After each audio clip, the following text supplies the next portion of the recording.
मिथिलांचल का एकमात्र TV channel Mithila much news अब यूट्यूब पर भी। आप यूट्यूब पर मिथिला मच न्यूज सब्सक्राइब कर न्यूज के लिए रहें अपडेट। इसके अलावा पोर्टल पर www.mithilamachnews.com पर भी दिन भर की खबरें ब्रेकिंग के साथ। नमस्कार, मिथिला मच न्यूज में आपका स्वागत है। मैं हूं मनोज और लगातार राष्ट्रीय एवं राज्य और जिले स्तर के गंभीर मुद्दों पर हम चर्चा करते हैं और खासकर ऐसे मुद्दों को हम उठाते हैं जिससे जनता उसे काफी गंभीरता से लेती है, क्योंकि हम हर गंभीर मुद्दे को उठाते हैं। हमारे साथ अखिल भारतीय सवर्ण मोर्चा के राष्ट्रीय अध्यक्ष और संरक्षक के रूप में है संजीव सिंह जी। संजीव जी, आपका स्वागत है। संजीव जी के बारे में हम बता दें, पहले पत्रकारिता और लेखनी, इनकी लेखनी बहुत ही अच्छी है। जब ये लिखते हैं तो लगता है कि जो चौथे स्तंभ का जो मुख्य धारा होता है वो जोड़ते हैं। फिर वो राजनीतिक क्षेत्र में आए, कई लोगों ने इन्हें राजनीति के रूप में इस्तेमाल भी किया, लेकिन बाद में धीरे धीरे सीखते सीखते इन्होंने सीख लिया कि आखिर सवर्णों की जो देश में हालात है उसे किस तरह आर्थिक आधार पर जो उनको आरक्षण हो उसकी मांग को लेकर या सवर्णों को मजबूत से एक मंच पर लाने की इन्होंने कवायद की। तो सब संजीव जी, सबसे पहला ये प्रश्न है, आप अलग अलग क्षेत्र में काम करते हैं, कभी व्यवसाय के क्षेत्र में, कभी पत्रकारिता के क्षेत्र में, आप लेखनी आपको बहुत बोलते भी हैं तो सामने वाले को हिला के रख देते हैं, तो चाहे राजनीति को, तो ये क्षेत्र आपने चुना था, तो फिर कैसे आप राजनीति में? दरअसल ऐसा है कि भारतीय आजादी के आंदोलन से लेकर ये 70 साल आज पूरा होने जा रहा है। तो जब हम लोग युवा अवस्था में थे तो अपने समाज के बेरोजगारी के दंश को उस समय ही महसूस करते, और उस समय भी हमारे पक्ष में न तो कोई नेता बोलने के लिए तैयार था, न तो कोई पार्टी बोलने के लिए तैयार थी, और न ही कोई कानून हमारे विकास के लिए उस समय कोई बनाने को तैयार था, न दिखाई देता था। तो 1990 के आरक्षण आंदोलन में हम मुंगेर में, हमारे फादर वहां रेलवे इंटर कॉलेज में प्रिंसिपल हुआ करते थे, उस समय के आरक्षण आंदोलन में हम रेल का इंजन लेके भागने वालों में से एक चेहरा हम भी रहे, और तब से अपने समाज के युवाओं और समाज के लोगों को इस देश में संविधान के अनुच्छेद 14(a), 15(3) के तहत जो समानता और बराबरी का मामला है उसके तहत कानून बनाने की कवायद हम लोगों ने शुरू की। बीच में लगा भारतीय जनता पार्टी ने कहा कि हमारे पास जो 5 मुद्दे हैं उसमें समान नागरिक संहिता का भी मुद्दा है। तो तमाम देश के सवर्णों को ऐसा लगा कि भारतीय जनता पार्टी शायद जो दलितों और पिछड़ों के विकास की योजना कांग्रेस दे रही है वो भारतीय जनता पार्टी बना के सवर्णों को देगी। मूलतः यही सोच रहा है मनोज जी, मैं बहुत दूर की बात बता रहा हूं, मूलतः यही सोच रहा है भारतीय जनता पार्टी से सवर्णों के जुड़ने के पीछे।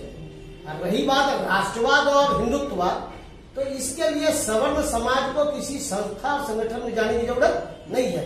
ये हमारे डीएनए का मामला है, हम जन्म लेते हैं राष्ट्रवादी होते हैं। सबसे पहले हमें बता दें कि सवर्ण को सबसे पहले सवर्ण कांग्रेस को अपना मानती थी आधार, और वो वोट भी उसी को करती थी। बाद में भारतीय जनता पार्टी की तरफ झुका हुआ।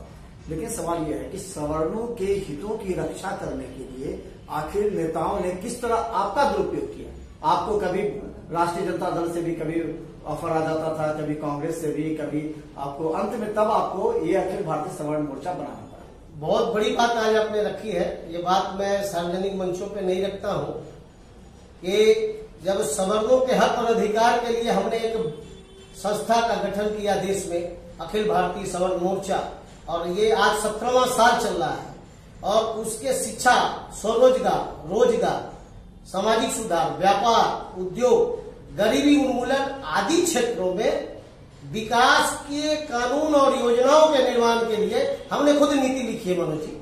मेरा लिखा हुआ नीति रहा है, और उस नीतियों के आवाज बनाया हमने, आंदोलन बनाया उसको, और उसको लेकर अनवरत धरना, प्रदर्शन, अनशन, सवर्ण जागरण यात्रा, गांव में, घर में, जिला में, नगर में, प्रदेश मुख्यालय में, दिल्ली के जंतर मंतर पे, प्रधानमंत्री कार्यालय तक जाके लगातार देते हैं। कितना समर्थन मिला राजनीतिक दलों का? कितना समर्थन? पहले तो कोई भी नहीं चाहता होगा कि हम समर्थन दें, क्योंकि उससे उनका और भी वोट खिसकने का डर होता होगा। तो किस तरह समर्थन मिला? फिर उसी विषय को रख रहे हैं। आपका जो इससे पहले का सवाल रहा है कि जब इस आंदोलन को हम करने लगे तो ऐसी राजनीतिक दलें भी आगे आई, हमारे पीछे खड़ी हो गई और वो चाहती थी कि ये हमारे साथ खड़े हो जाए, मेरे साथ बैठे, ताकि सवर्णों का रुझान हमारी ओर आ जाए। जबकि उनके एजेंडा में, उनके मंशा में कहीं से भी सवर्ण विकास की न तो नीति है न तो योजना है। लेकिन सवर्णों को तत्काल झांसा देकर, राजनीतिक झांसा देकर चुनावी तौर से अपने पाले में करने का उन्होंने प्रयास किया था। हमको लेकर भी गए थे। हमको तो लालू यादव अपने साथ पिछले विधानसभा चुनाव में से पिछले वाले विधानसभा चुनाव में 2010 के विधानसभा चुनाव में बाजाप्ता अपने साथ अपने आवासीय परिसर से अपने कैंप के साथ लेके चलते थे, कैंपेन वाली गाड़ी में लेके चलते थे, और जहां मीडिया को कन्वे करने की बात होती थी वहां अपने पास बैठाते थे। हमने उनसे एक बात कहा कि आप अपने चुनावी घोषणा पत्र में इस विषय को डालिए, और जब तक आप चुनावी घोषणा पत्र में नहीं डालेंगे, जब तक आप दलित और पिछड़ों की तरह सवर्णों को विकास की योजना देने की बात नहीं करेंगे लिखित रूप से, तब तक कैसे लोग यकीन करेगा।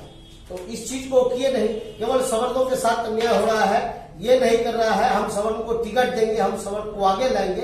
तो सवर्ण केवल राजनीति करने के लिए अब किसी के पाले में जाने को तैयार नहीं। खासकर हम बता दें, सवर्णों का वोट प्रतिशत को आंका जाता है हर क्षेत्र में, और सभी राजनीतिक दल ये दावा करते हैं कि हमने सवर्णों को इतना प्रतिशत टिकट दिया है, यानी कि सवर्णों को 5 या 10 अनुपात के हिसाब से दिया, या जिस क्षेत्र में जिसकी ज्यादा संख्या होती है जिस जाति का, उस आधार पर टिकट भी बंटवारा होता है। लेकिन प्रारंभ में सभी ने, चाहे राजनीतिक दल के कोई भी नेता हो, खुलकर सवर्ण के समस्या के संबंध में या आरक्षण के संबंध में नहीं बोला। इन्होंने आवाज उठाया कि आरक्षण आर्थिक आधार पर हो, चूंकि सवर्णों में भी काफी गरीबी है, तो ऐसे लोगों को नैतिकता भी कहा जाता है कि ऐसे लोगों को आरक्षण में दिया जाए। क्योंकि बहुत से ऐसे, जैसे कि जो कायस्थ हैं, ब्राह्मण हैं, राजपूत हैं, वो साउथ इंडिया में भी आरक्षण के परिधि में आते हैं। तो ऐसे लोगों को के लिए आपने आवाज उठाया आर्थिक आधार पर। सरकार ने किस तरह इस बात को मानी और कैसे? मैं उसी प्रकरण को थोड़ा आगे बढ़ाता हूँ।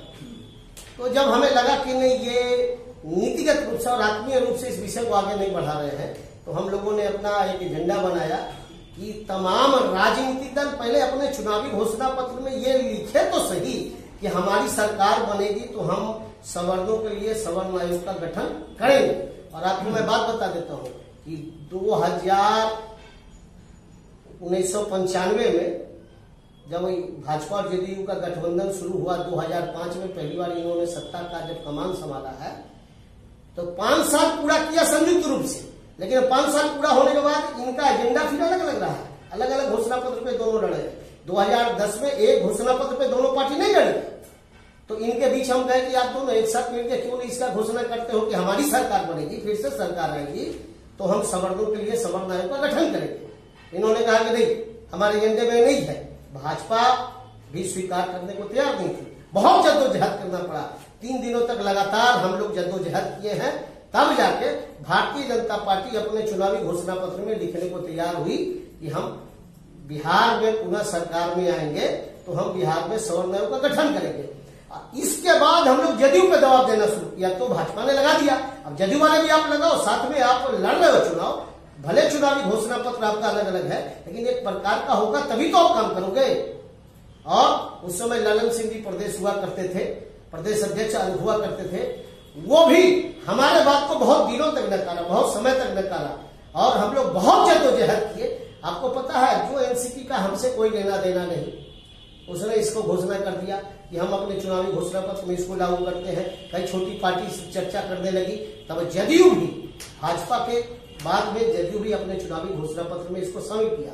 और 2011 में सरकार बिहार में सवर्ण आयोग का गठन करती है। कमाल का विषय है, आज तक उसका सर्वेक्षण पूरा नहीं हुआ। न तो शिक्षा के क्षेत्र में, स्वरोजगार के क्षेत्र में, न रोजगार के क्षेत्र में, न आवास के क्षेत्र में, किसी क्षेत्र में नहीं खिलवाड़ हुआ है, आईवास हुआ है सवर्णों के साथ में। तो अब हमने फिर सवर्ण आयोग को कहा कि जब आप काम नहीं कर पाते हो, आपके जो लोग हैं उनको पेमेंट और पैसा मिल रहा है ना, आप एक काम करो, मेरा एजेंडा ले लो, मैं सवर्णों के पक्ष में जो देश भर में काम कर रहा हूँ, राज्य भर में, उसका एजेंडा ले लो, उसका सर्वेक्षण का रिपोर्ट ले लो, और आप इसके आधार पे अपने जो तत्कालिक ऑफिशियल सर्वेक्षण है उसको टैली करके इसको आगे के लिए प्रस्तावित करो। और हमने कहा कि बिहार में सवर्ण आयोग ये लिखित रूप से मुख्यमंत्री से कहे कि बिहार में सवर्ण छात्रवृत्ति हम लागू करेंगे, सवर्ण छात्रावास की जरूरत है, सवर्ण आवासीय विद्यालय की जरूरत है, सवर्ण शिक्षा प्रोत्साहन राशि जैसी योजनाएं बिहार में सवर्णों के लिए भी बने, जैसे दलितों के लिए है। सवर्ण वित्त निगम का निर्माण हो, सवर्ण विकास निगम का निर्माण हो, सवर्ण शहरी आवासीय योजनाएं बने, सवर्ण सामाजिक सुरक्षा की योजना, जैसे SC/ST एक्ट है, बड़ी चर्चा होती है देश में इसकी, SC/ST एक्ट। और सही मायने में कमाल का मामला मनोज जी, पूरी दुनिया का सबसे बड़ा फ्रॉड केस, खुद सरकार का रिपोर्ट है कि 82% से 94% वो केस जो है फॉल्स होता है, मैक्सिमम टाइम वो केस फॉल्स होता है। तो जो हमने कहा इस फॉल्स केस को रेगुलराइज करने की बात करेंगे, लेकिन उससे पहले ये SC/ST एक्ट पर बात करेंगे। सवाल ये है, क्या राजनीतिक दल आज भी गंभीर है? क्योंकि अब ये कहा जा रहा है कि आर्थिक आधार पर जो गरीब है सवर्ण में, उनको आरक्षण मिलेगा। उस पर कितना कुछ कार्य हो रहा है? अभी 10% आर्थिक आधार के आरक्षण के द्वारा घोषित किया गया, बहुत जद्दोजहद के बाद, क्योंकि उन्होंने SC/ST एक्ट पे 20 पॉइंट्स और प्लस कर दिए। कमाल का पॉइंट है, आपको मैं बात बतलाता हूँ, पत्रकार लोग के पास समय का अभाव है, नहीं पढ़ पाते हैं, और आम जनता के पास वो बातें नहीं आ पाती है। ऐसा पॉइंट जोड़ा गया है कि आपने मुझे ऐसे नजर से देखा कि मैं नीच हूं, और मैं दलित जाति की जाति से आता हूं, हमको नीच नजर से उन्होंने देखा, यह भी FIR करने का आधार है आज के दौर में SC/ST मामले में। और इस आधार पे आप पे केस हो सकता है, आप पे वही धाराएं लग सकती है, आपको गिरफ्तार किया जा सकता है। कमाल का मामला है, आपने गाली दिया नहीं, आपने केवल उसको देखा, इस आधार पे भी आपको गिरफ्तार किया जा सकता है। यानी कि 82% 92% case falls, maximum case falls हो रहे हैं, तब भी दूसरे के इसका राजनीतिक इस्तेमाल हो रहा है, इसका राजनीतिक इस्तेमाल हो रहा है। पूरे देश में उस वर्ग के लोग करोड़पति अरबपति हो गए। आपको बताऊं, इस देश में दलित इंडस्ट्रियल चैम्बर्स एंड कॉमर्स है भाई साहब, आप खोज के देख लो, सवर्ण इंडस्ट्रियल चैम्बर्स एंड कॉमर्स नहीं है, पिछड़ा इंडस्ट्रियल चैम्बर्स एंड कॉमर्स नहीं है, उसके जाति वर्ग के उद्योगपतियों का इंडस्ट्रियल चैम्बर्स एंड कॉमर्स है। और वो सरकार पे दबाव क्या देती है कि आप जो उत्पादन खरीदते हो सरकारी उपयोग के लिए, तो पहला मेरा उत्पादन खरीदो। आप जो बाहर में जाके विदेशी सरकार या संस्थानों के साथ जो व्यापारिक समझौता करते हो, तो मेरे माल को निर्यात करने के लिए पहले आप वहां पर रास्ता निकालो। और प्रधानमंत्री नरेंद्र मोदी उसको मजबूत करने के लिए कई प्रावधान लाए हैं। सभी बैंकों को कहा है कि एक दलित को 1-1 करोड़ रुपया उद्योग के लिए मिलना चाहिए। बिहार में कई राज्यों में 10 लाख रुपए दलितों को और पिछड़ों को दिया जा रहा है कि आप उद्योग खोलो, 5 लाख रुपया फ्री, अब 5 लाख पे कोई ब्याज नहीं।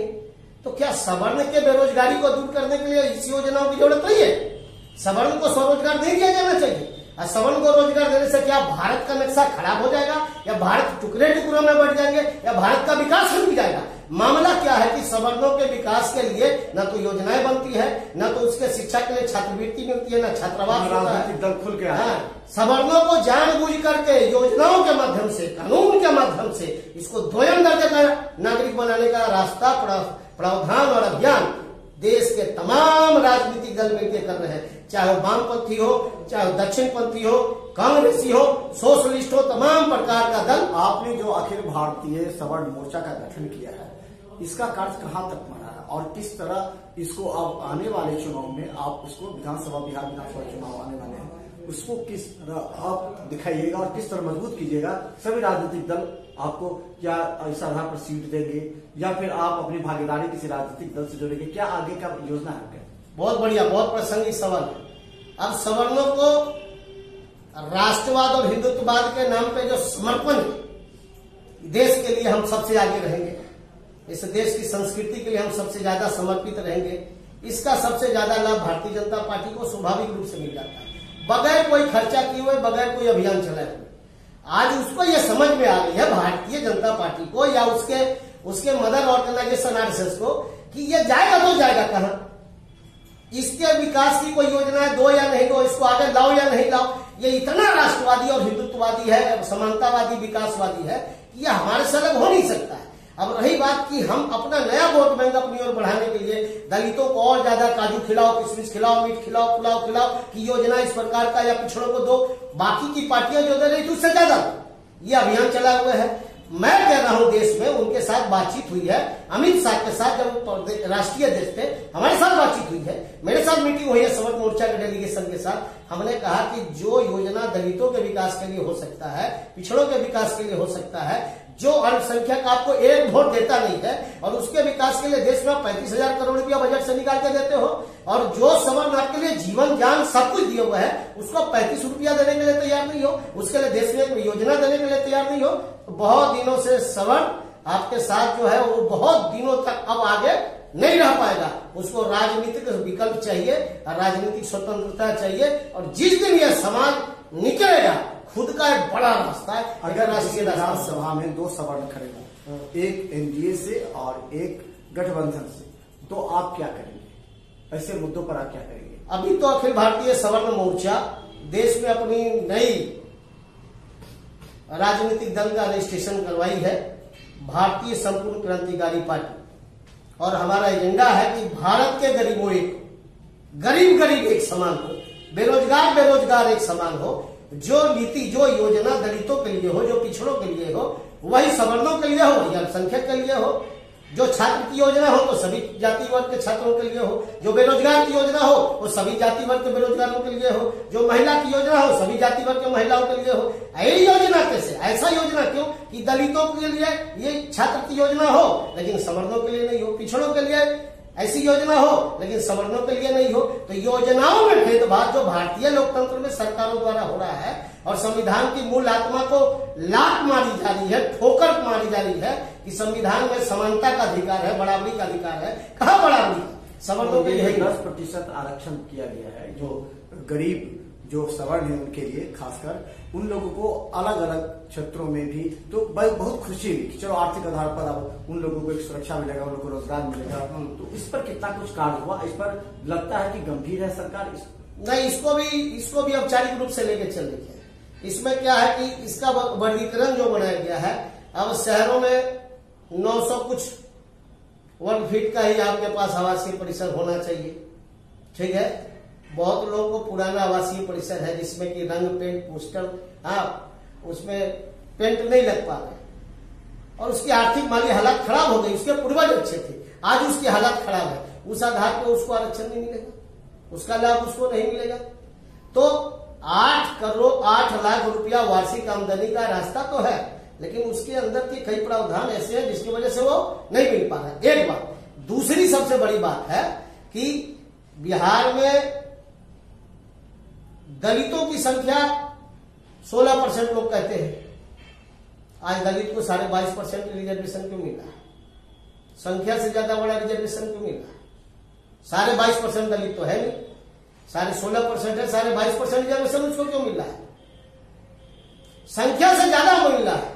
और देश में हम चाहते हैं आप जो 34-36% हैं, हाँ, तो आपको उतना मिलना चाहिए। जब देश में हम 34.7% है तो देश में हमको भी हमारी गरीबी के हिसाब से आरक्षण मिलना चाहिए। हम तो 25% आरक्षण की मांग कर रहे हैं। और बजट में सवर्णों को केंद्र और राज्य के बजट में विकास के लिए हमको भी हिस्सेदारी चाहिए।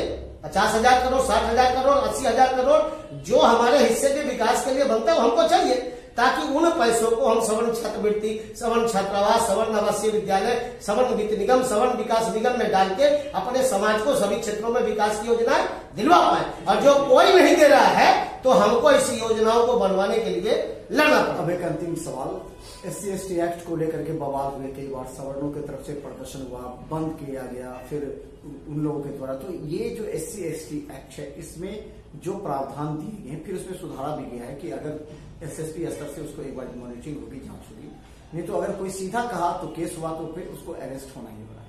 तो इसमें क्या लगता है कि किस तरह का विरोध हुआ आपका, किस तरह इसको आपने जनता के बीच लाया और कैसे इसको आप सही मानते और कितना इसमें विरोध? अच्छा, ये कमाल का मामला है। दुनिया का सबसे बड़ा मानवता का हत्या करने वाला ये कानून है।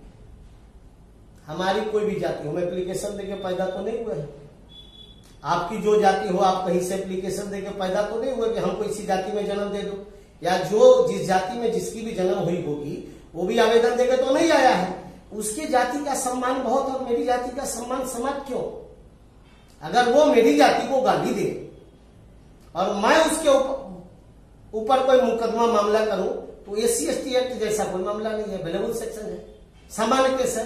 गांव का सरपंच उस पर बेल कर सकता है, फैसला कर सकता है, और उसके ऊपर अगर खुदा न खास्ते हमारे कोई लोग कभी बोल दे, कुछ कर दे, तो नॉन अवेलेबल सेक्शन बहुत बड़ी बात, उसको उसके एवज में बहुत सारी सहायताएं मिलती है। उसको अगर घायल कर दिया जाए तो उसको पैसा मिलता है, उसको अगर मार दिया जाए तो उसके बाद में उसको पैसा मिलता है। उस मामले में SC/ST एक्ट में जो गवाह आते हैं उस गवाह को लाने, ले जाने, खिलाने का भी पैसा उसके लोगों को मिलता है। तो क्यों नहीं, जब SC/ST एक्ट है उसी तरीके से सवर्ण एक्ट का निर्माण हो जाए, पिछड़ा एक्ट का निर्माण हो जाए, सभी जाति वर्ग को उसके जाति वर्ग का सम्मान मिल जाए। हमको भी कोई गाली देगा तो बराबर का मामला हम भी करेंगे, आपको कोई करेगा आप भी कर देना, दुरुपयोग ही खत्म हो जाएगा। मैं बड़ी दूर की बात बता रहा हूं। ये जो ज्यादातर मामला फॉल्स है, और इसके वजह से क्या हो रहा है, जमीन आपका कब्जा करना है तो आप SC/ST एक्ट लगा दे।